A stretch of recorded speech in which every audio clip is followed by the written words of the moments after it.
హైదరాబాద్లోని నార్సింగి వద్ద outer ring రోడ్డుపై ఆదివారం రాత్రి ఒక ప్రైవేట్ బస్సు బోల్తా పడింది.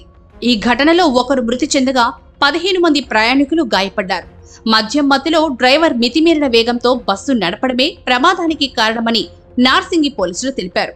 ఈ ఘటనలో ఒంగోలుకు చెందిన మమత అనే మహిళ బస్సు కింద నలిగిపోయి ప్రాణాలు కోల్పోయారు. గాయపడిన ఇతర ప్రయాణికులను చికిత్స కోసం నానక్ రామ్గూడలోని కాంటినెంటల్ ఆసుపత్రికి తరలించారు. డ్రైవర్ను అదుపులోకి తీసుకుని బ్రీత్ అనలైజర్ టెస్ట్ నిర్వహించగా 197 పాయింట్లు వచ్చాయి.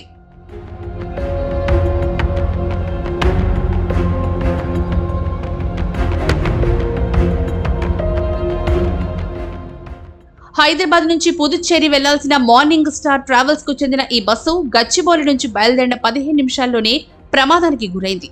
ప్రమాద సమయంలో బస్సులో 18 మంది ప్రయాణికులున్నారు.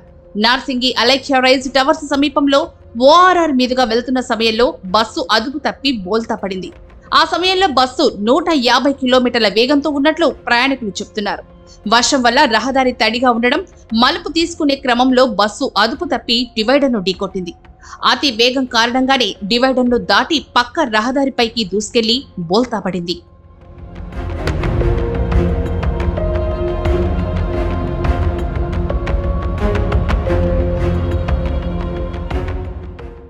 ఈ ఘటనలో కిటికీ అద్దాలు పగిలి మమత అనే మహిళ కింద పడిపోగా ఆమెపై బస్సు పడ్డంతో అక్కడికక్కడే ప్రాణాలు కోల్పోయారు. మిగతా ప్రయాణికులకు తలలకు, చేతులకు గాయాలయ్యాయి. సంఘటనా స్థలాన్ని Rajendranagar DCP Srinivas, Madhapur traffic ACP Satyanarayana పరిశీలించారు.